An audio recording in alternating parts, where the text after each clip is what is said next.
twongeye kubasuhuza. Iyi ni Alliance Gatanu Official, channel yacu yizewe kandi icukumbura amakuru yose kandi agezweho.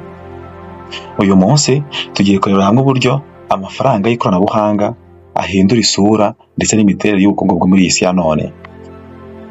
Muri iki kiganiro turaza kureba duhereye kuba bita Bitcoin, turebe igihe yaziye, igihe yatangiriye, ndetse tuza no gukomereza ku bigo by'ikoranabuhanga.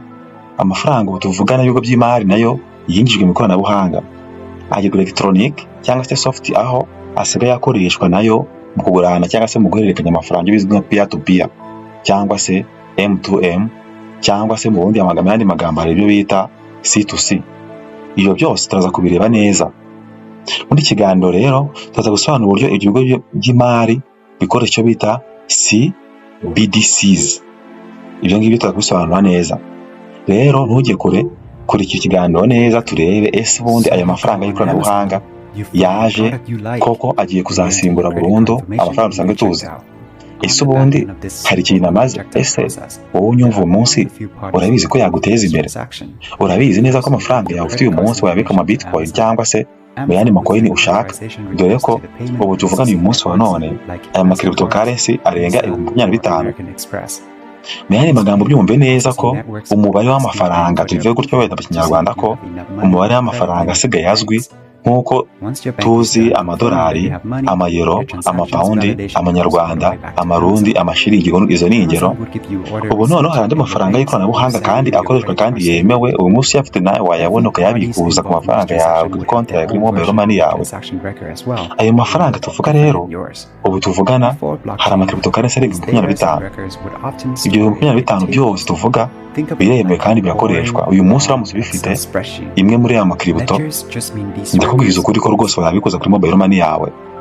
Rero ntujye kure icyo kiganiro neza, ndetse kirakugirira akamaro rwose.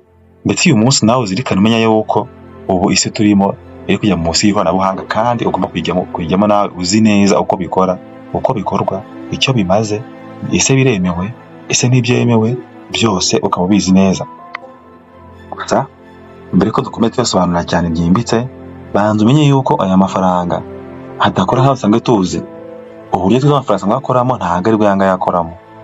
Atandukanye n'amafaranga asanzwe cyangwa se konti za banki zisanzwe, kuko aya mafaranga yo akora muri ikoranabuhanga gusa. Ni ukuvuga ngo ahangaha rero turaza kubonamo amafaranga cyangwa se amafaranga y'ikoranabuhanga amwe azwi nka cryptography, ariko abenshi tuyazi nka cryptocurrencies. Ahangaha tugiramo amacoin menshi cyane arenga 25,000. Ahangaha dusobanuye neza ko muri aya macoin yose ntabwo ari ay'ibihugu. Wenda tuzi nk'amafaranga y'ibihugu asanzwe, ayangaha ntabwo ari amafaranga y'ibihugu, ahubwo aba ari amafaranga y'ikigo kimwe kandi bigengaho, ari amafaranga control uko babishaka, ariko rero bikajya tugiye kubyenderaho. Tuvuye kuri ahangaha rero turabona ayandi bita CBDCs. Ayangaha ni amadolari cyangwa se amafaranga y'ibigo by'imari, ibigo byita cyangwa se ibigo bitanga amafaranga muri rusange y'ikoranabuhanga, ariko ashingiye ku mafaranga asanzwe atangwa n'ibigo by'imari. Urugero, wenda ugiye kugura amadolari, wenda urugero kuri Binance, iyo ngiyo ni exchange cyangwa se umuvunjayi online, uwo nguwo yabasha guhereza amafaranga afite Bitcoin, ariko akagwa kuri konti yawe wenda tuvuge ya Equity mu rugero, cyangwa se akakira kuri mobile money yawe kandi yari amadolari. Ibyo ngibyo rero byo bita CBDCs, ni Central Bank Digital Currencies, cyangwa se mu magambo y'Icyongereza ni Central Bank Digital Currencies. Ahangaha ni amafaranga asanzwe akoreshwa n'ibihugu, ariko bakagira electronic cyangwa se bakagira mu buryo bwa electronic. Ahangaha rero reka duhere kuri cryptocurrency cyangwa se kuri crypto izwi cyane kurusha izindi, iyo twita nka papa wazo, ni crypto bita Bitcoin. Bitcoin yashinzwe mu mwaka wa 2009, ishingwa n'umugabo witwa Satoshi Nakamoto. Uyu Satoshi Nakamoto niwe muntu watangiye cryptocurrency wa 2009, iremerwa ndetse itangira gukora. Iyi cryptocurrency yatangiye ikoresha uburyo bwa blockchain. Uburyo bwa blockchain tuza gusobanura neza ko hasi, ndetse bavuga yuko iyi Bitcoin mutuvugana mu munsi wa none, uramutse uyikeneye imwe yonyine wakwishyura nibura miliyoni zigera ku 100 z'Amanyarwanda. kandi nyamara ikiza mu mwaka wa 2008 2007 icyo gihe abantu bose bayimayininga ku buntu. Kumayininga ni uburyo babaha utuntu mukora dukeya ku buntu bakajya babaha izo bitcoin z'ubuntu. Icyo gihe rero 2009 uwo mwaka nibwo bayironshinze, ariko mbere yaho gatoya bayiningaga aho buri muntu wese abayininze bitcoin yabaga yifite kandi atayiguze. Ariko uyu munsi tuvugana none ushaka kuyigura muri myaka ishize, uyishatse imyaka 15 ishize yonyine, uyishatse imwe yonyine wakwishyura amafaranga y'u Rwanda miliyoni nibura miliyoni 100 z'u Rwanda. Kandi rwose ubyumve neza ko uramutse uyifite ubutuvugana wowe imwe 100 rwose baziguha nta utanavuye naho wicaye uri mu nzu yawe ukoresheje telefone yawe gusa. Ndagira ngo wumve neza aho aya macoin yatangiye afatwa nk'ahari ibintu by'imikino cyangwa se nk'ibintu byo guta umwanya, aho bigeze bifata ubungu b'intera. Ndetse si ibyo gusa, ubungu uramutse uyifite ubutuvugana bitcoin imwe utavuye aho wicaye ukoresheje phone ya internet gusa, wabasha kubona miliyoni zawe nibura 100 kuri bitcoin imwe gusa. Utumva gutyo kugira ngo nawe wayikura, ntaho wayikura rwose kuko ntiwayimayininga. Ariko ndabuje ko nubwo tuvugana hari andi macoin ari gusohoka umunsi ku munsi, buri munsi rwose abantu bari kumayininga barabizi neza ko nta munsi umwe batari kumayininga amacoin mashya. Nibura buri munsi harushinga amacoin arenga 1000 ku isi yose buri munsi, kandi yose n'ubundi asohoka ku mafaranga ku buryo nawe wayabikuza rwose ukabona kuri mobile money yawe. Rero iyi bitcoin ifatwa nka papa wazo, cyangwa se bitcoin ihenze cyane, cyangwa se iyi ihenze kurusha izindi, ubundi nyirizina yatangiye kwigwaho cyane aho bavuze ko amafaranga ashobora gukoreshwa mu ikoranabuhanga mu mwaka w'1983. 83 nibwo batangiye kuvuga ko nyamara ibi bintu bishoboka, ariko nyirizina byabaye impamo aho 2008 Satoshi yavuze yuko rwose yakoze bitcoin kandi izakoresha neza kandi akeka n'ubwo izakora makona ko bizatanga umusaruro. Ariko mu mwaka wa 2013 nibwo bitcoin itangiye gukoreshwa neza, abantu benshi barayimenya, abantu benshi barikoresha, ndetse iba ikigo cyangwa se iba coin abantu benshi bashaka kunyuzamo amafaranga yabo bwihishwa. Ariko tuvugana yabaye ibintu byizewe kandi bikoreshwa, kandi abantu bose b'abahanga bazi ibintu by'ikoranabuhanga rwose mubwisha ukuri ko amafaranga yabo menshi bashobora muri bitcoin. Kuko n'umukire wa mbere ku isi Elon Musk amafaranga ye menshi yashoye muri bitcoin. Rero aho twanabona icyo bita NFTs. NFT yo mu magambo y'Icyongereza avuga ko ari non-fungible token, zikoresha unique digital assets muri blockchain. Ndetse na DeFi. Iyi DeFi yo ni decentralized finance, iyi nayo ikoresha finance services ariko mu buryo bwa blockchain technology. Ahanga rero tusobanuye neza rero NFT rero twavuga ko ni ibicuruzwa by'ikoranabuhanga ariko bifite umwihariko bikoreshwa kumenyeshwa uburenganzira ku kintu runaka, yaba ari nk'ubuhanzi, wenda umuziki cyangwa se ubutaka. Ahangaha babishyiraho ubundi noneho bakabigura na NFT, byazamuka naho kaburungutse. Naho DeFi, iyi ni imari itagiye ngo DeFi, kandi nayo ni ingingo ikomeye. Urubuga rwa DeFi rutanga serivisi z'imari nka serivisi zo gucuruza ariko mu buryo bwa online, ariko hatabayeho guhura. Ahangaha ni ukuvuga ngo muhana ibikoresho cyangwa se muhana ibicuruzwa ariko bitanyuze hehe ku mufuka cyangwa se mu ntoki, bisobanuye ko ikoranabuhanga. Gusa ibyo nakwibutsa nuko ibi byose byo kukubwira bigira terms and conditions. Utibwira ngo wenda bikorwa bite cyangwa se ntago byizewe, oya birizewe, ariko nanone bisobanuye yuko ushunze nabi nukurikiza amabwiriza ufite guhoma amafaranga yose, cyangwa se ugahana n'abajura bakorera ku ikoranabuhanga abo bita nk'abahaka cyangwa se abasikama. Niyo mpamvu icyo gihe rero ugomba gucunga neza, ukareba terms and conditions cyangwa se abategwa n'amabwiriza y'icyo kigo ugiye kugura nacyo, cyangwa se ukareba umuntu mugiye gushyira niba yizeye koko, ndetse ugakurikiza amabwiriza uko yanditse, kuko bitabye rwose wahomba cyangwa se amafaranga yose akabura. Ahangaha rero wakwibaza ngo ubundi mbese ibihugu byose byo byemera ibi bintu? Ese ibi bya cryptocurrency ubundi biremewe? Ese ibihugu bivugaho iki? Ahangaha rero USA cyangwa se Leta Zunze Ubumwe za Amerika zafashe ikigo bita SEC n'icyo bita CFTC, ibihingo by'imari bya Amerika bikontorora kandi bicunga kandi bishyigikira neza cryptocurrency. Ndetse si Amerika gusa kuko n'Ubushinwa nabwo bwashyizeho icyo bita Digital Yuan Cryptography. Iki ni ikigo cyabo gicuruza amafaranga yabo online kandi kikabasha kuyahuza neza n'ama cryptocurrency. Ndetse si abo gusa kuko n'umuryango w'Uburayi wunze ubumwe nawo washyiriye itegeko rivuga itegeko bita MiCA iyi mika ni iyemerera CBDCs nako sorry, iyi CBDCs yo ni cya kigo twabonye yuko ari Central Bank Digital Currencies, ko byakorana kandi amafaranga yabo y'amayero akoresha kwinjizwamo kandi bigakorana neza. Ahangaha rero ni ukumvikana ko Leta za Amerika ndetse n'ibigo byose bya security bya CFTC bikorana mu muryango cya hafi ndetse n'amategeko n'amabwiriza ya cryptography. Ahangaha ikigo cya Amerika kibanda cyane ku bintu byose by'ikoranabuhanga kandi bikorwa cyane, ariko neza iki kigo kigacunga ko amategeko n'amabwiriza kubahirizwa neza. Ahangaha yo twahita tureba ese ubundi abahanga bayivugaho iki. Urugero wenda na Elon Musk, umuhakire wa mbere ku isi, we nabwiye ko ari umuntu wa mbere washoye muri Bitcoin cyane, kandi avuga yuko ari kigo cy'imari gikomeye kandi cyizewe umuntu wese yashoramo.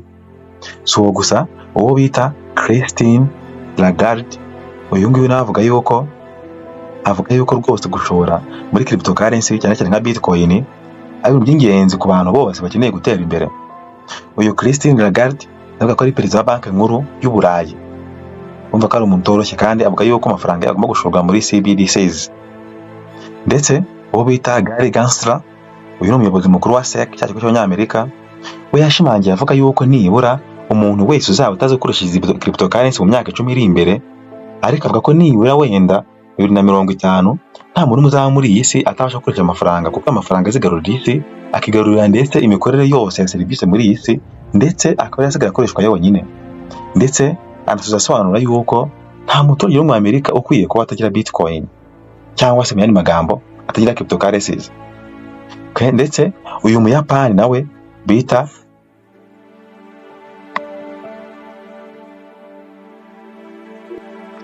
Yakamoto Satoshi, we uyu Muyapani avuga yuko gukorana na Bitcoin bya hafi ndetse n'andi macoin ye ari by'ingenzi cyane. Twibanze kuri Bitcoin ariko siyo yonyine, kubera ko nababwiye yuko amacoin cyangwa se cryptocurrency arenga 25,000. Ahangaha hari nka za Ethereum, hakaba nka za BNB za Binance ndetse n'izindi nyinshi cyane, kuko amacoin ni menshi cyane rwose. Ariko hari n'ita exchange nka za Binance ntago ari coin, nubwo igira coin ariko ntago ari coin yo, ahubwo uyikoresha ugura cyangwa se ugurishirizaho amafaranga y'ikoranabuhanga.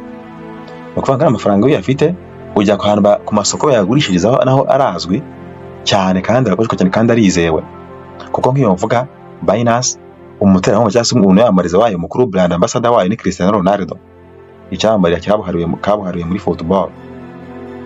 Uwo ngo kandi Cristiano ndagusobanura neza ko atatanga ama NFTs nibura buri mezi 2. Izo NFTs gusa zikazamuka kandi urunguka. Rero ahangaha rero nakubwira yuko nk'inama rwose wowe unyumvuka kanya, shaka ujye cy'umunyamakuru cyangwa se ugira amakuru kuri cryptocurrency. Izo cryptocurrency ndakubwira ko buri munsi nibura bari ku mining izo cryptocurrency nshya. Ubu ngo barenda gusohoka bita Pi, nibura avuga ko zasohoka kuri miliyoni 300 z'amadolari. Nako z'amanyarwanda sorry, ubwo na ibihumbi 300 y'amadolari. Aho ngaho rero byumve neza, umuntu ufite Pi imwe biyemetse ko bibaye impamo yafite nibura miliyoni z'abanyarwanda hafi 400. Izo miliyoni 400 nibura urumva yuko rwose baba bakize byarangiye. Gusa niyo bitaba wenda kabihuha, ariko nibura nisoka kuri make neza wenda kugira ngo nibura wenda amake ashoboka ya nyuma afite kwenda wenda amadolari 10 kuri Pi imwe. Urumva ko umufite Pi 1000 bizamukundira ko agira amafaranga menshi. Ese niba Bitcoin mu myaka 15, reka bo tuvuga ndi kuri miliyoni 100 z'abanyarwanda, ese iyo Pi yaramutse kuri amafaranga tuvuze wenda nibura imyaka 10 yageze he? Gusa wabijyamo utabijyamo mushake bwawe, gusa icyo nagusaba ni ukugiraho amakuru, wenda ntubijyemo kugiraho amakuru. Kandi si ibyo gusa, kubera ko utanayamayininze ubasha kuyagura ukayatradinga. Kuyatradinga no kuvuga gute? No kuvuga ngo uriyafata ugacunga yamanutse ukayagura, noneho ukazagurisha yazamutse.